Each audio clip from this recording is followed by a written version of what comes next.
What started as a goofy sea sponge flipping Krabby Patties became one of the most iconic animated series of all time. SpongeBob SquarePants wasn't just something we watched, it was part of us growing up. The variety of episodes showed just how far this show could go, but sometimes the show pushed its limits, and every now and then, a scene would go too far. That's exactly what happened with Midlife Crustacean. A single moment sparked so much backlash, and in 2018, the episode was pulled from airing entirely, banned, labeled too inappropriate. But what really happened in this banned episode? Was Midlife Crustacean truly offensive, or was it just misunderstood?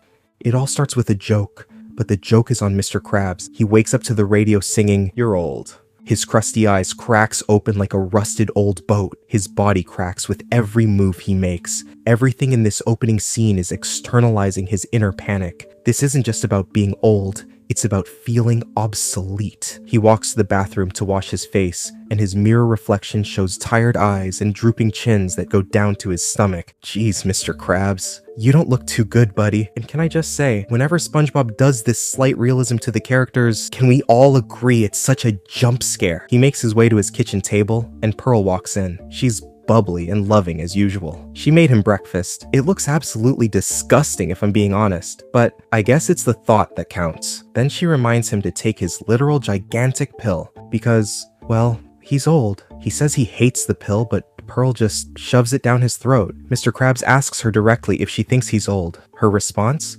Well, of course I do. This isn't her being cruel, it's just her being honest. He proceeds to ask her if she thinks he's at least still cool, but she even tells him cool is outdated. Kids now say coral.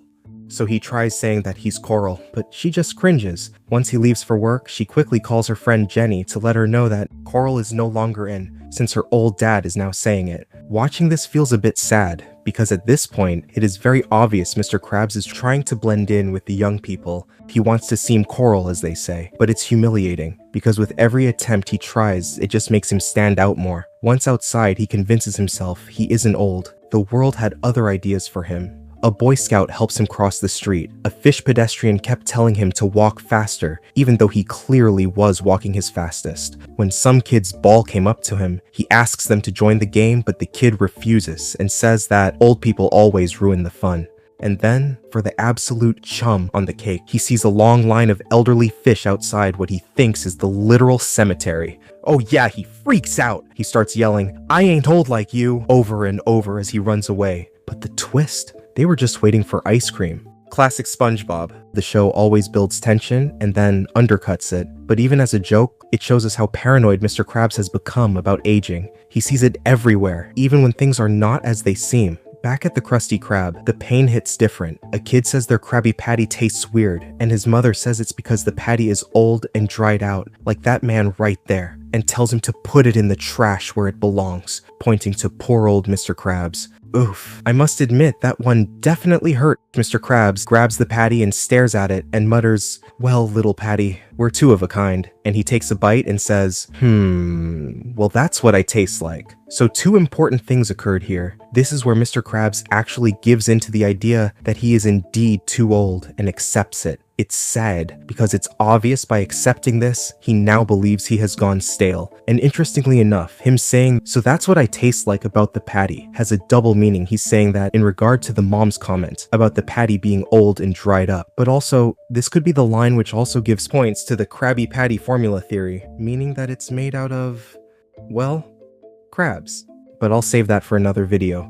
Then Patrick walks in and him and SpongeBob are yelling about their plans for their big young night of fun. They're clearly excited. It's going to be wild, they say. Poor Squidward's stuck between all the screaming. He does not care or want to be around this. But Mr. Krabs, on the other hand, overhears this conversation and decides to go eavesdrop to hear their plans. He sees a chance, not just for fun, but a chance at redemption. So he does it. He asks them to tag along for their young plans. Patrick hesitates about it. He thinks Mr. Krabs would crab their style. What an uncle joke to make. Did anyone laugh? So he makes Krabs prove himself with a cool guy handshake. Mr. Krabs is stressed. He's sweating. He has a chance at redemption. He cannot afford to blow it. So he just wings it. And somehow it works. Barely. But he's in. This is Mr. Krabs trying to pass as a young crab again. But it's just surface level. Deep down he knows he doesn't belong on this ride. But but he needs to do it to prove to himself that he just isn't old. But the thing is, why does Mr. Crab fear being old so much? What is wrong with being old? Isn't it simply natural? That night, SpongeBob and Patrick pick him up. They're hyped, just yelling at each other if they're ready to partay. As they said,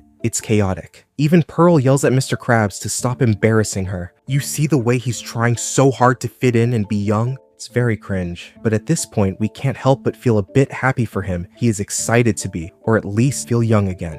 When Mr. Krabs asks them what hot ride would they be taking for the night, SpongeBob emphasizes it's a chick magnet, but then we see the vehicle. A literal tiny kiddie bike with a wagon for Krabs. Yikes.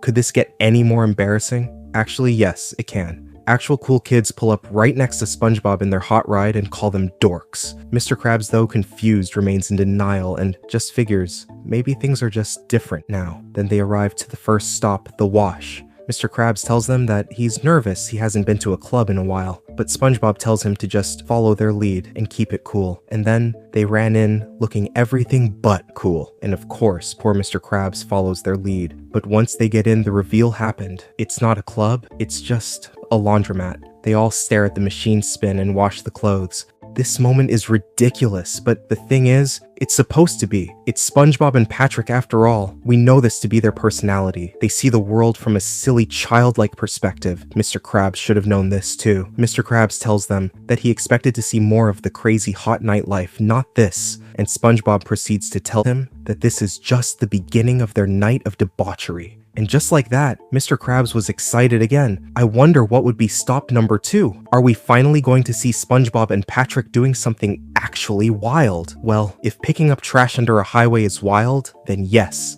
Mr. Krabs, now extremely confused, just tried to justify it by saying, well, if this is what the young people are into, then so be it. And then the spiral begins. A kiddie pool, kiddie coin rides, dental work, roof repair, a full Dungeons & Dragons session, whispering in the library, and finally, bunny buns, a child's play zone. At every stop, SpongeBob cheerfully asks, "Are you feeling it now, Mr. Krabs?" And each time Mr. Krabs would say, "Not yet," getting more and more quieter, a little stiffer, a little more broken. It is literally breaking him. It's making him feel like a failure. Mr. Krabs is trying to force youth to happen, but it's just making him feel more and more out of place. But at Bunny Buns, the kid's spinning around him with his face literally painted as a clown, saying, "Can you feel it now, Mr. Krabs?" Over and over and over. Then he explodes. He flings the kids off, screams at SpongeBob and Patrick, destroys a robot bunny. He tells them, "You guys don't know what cool is. You're lame. You're babies." And he tells them he's going home. At this point, it's clear to see that Mr. Krabs finally has come to the realization that it's not that he isn't young. It's just SpongeBob and Patrick in particular just simply were the wrong people to get that experience from, as they're simply, well, different. But then Patrick says it. "I guess you're gonna miss the panty raid." Mr. Krabs stops.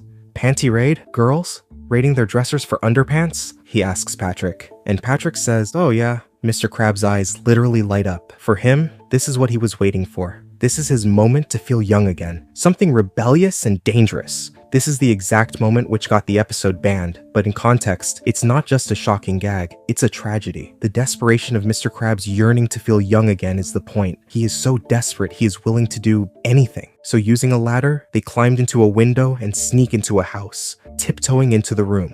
Mr. Krabs opens the drawer and pulls out an underwear. "We hit the jackpot," he says, as they jump and laugh in victory. Mr. Krabs even says, "Finally, I feel young again." Then bam, the lights click on. "Eugene?" It's Krabs' mom. Mr. Krabs realized what just happened. Embarrassed and ashamed, he yells at SpongeBob and Patrick, but they just run away. He tried to tell her it was all SpongeBob and Patrick's idea, but she doesn't care. She grounds him for the rest of the night. He sulks back to his old childhood room, race car bed and all. SpongeBob pops in the window to apologize, and Mr. Krabs accepts his apology. "I certainly feel younger," he says, as he tells SpongeBob goodnight. His mom calls from off-screen, "Eugene, lights out." Mr. Krabs replies, "Yes, mommy," and the episode ends. After watching this episode, it's clear to see that this was never about the panty raid. This was about a man trying to feel young, and in doing so, he becomes so desperate and does something that is clearly bad and ends up back in his childhood bed. Not empowered, not rebellious, just embarrassed, infantilized, defeated, and clearly young again. grounded by his mom. Midlife crustacean wasn't banned because it was dangerous. It was banned because it was misunderstood. Yes, the panty raid moment is the line that got it pulled, but it's not the heart of the episode. The heart of the episode is about a man coming face to face with something we all fear, the moment we feel the world no longer sees us as relevant. Mr. Krabs, usually full of confidence and control, spends the episode chasing youth in all the wrong ways. Not because he wants to have fun, but because he's afraid of what it means to grow old. The one thing he cannot control outside of his employees and business, aging. That's what makes this episode different. It's not just jokes and chaos, it's emotional decay in disguise. Every gag is another failed attempt to outrun the creeping feeling of his uselessness. Every activity SpongeBob and Patrick suggest is just more evidence that Mr. Krabs no longer fits in. He doesn't find excitement. He finds forced youth, awkward silences, and empty gestures.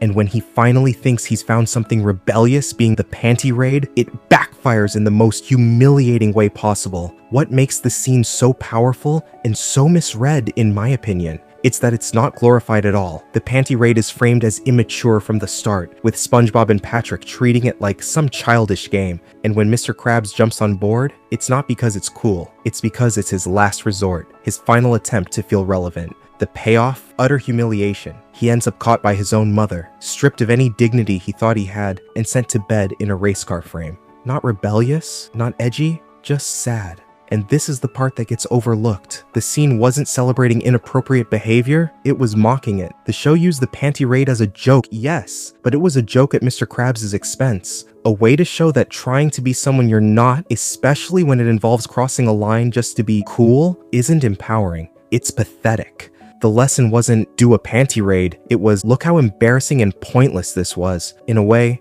Midlife Crustacean was trying to teach something a lot of shows wouldn't dare to. That chasing rebellion without self-awareness will leave you feeling more lost than before. That pretending to be young doesn't make you young. And that trying to reclaim something that's already past may not have the result you want. Instead, it might just land you back in your childhood bedroom, grounded and worse off than when you started. It was trying to teach us to embrace growing up. Don't be scared. Just accept it with grace. So when people say this episode was inappropriate, maybe they missed the point entirely, because Midlife Crustacean wasn't glorifying immaturity or a panty raid scene. It was simply warning us about it. So in the end, in my opinion, Midlife Crustacean wasn't banned because it was harmful. It was banned because it made people uncomfortable for the wrong reasons. At heart, the episode was honest, vulnerable even. So maybe the truth is, this episode didn't deserve to be erased. Maybe it deserved to be looked at closer, because sometimes, even in a show as absurd as SpongeBob, there's something real underneath the surface. But what do you think? Was Midlife Crustacean too far or just too real? Let me know in the comments, and if you want more deep dives into nostalgic cartoon episodes, then hit that subscribe button and like the video for more.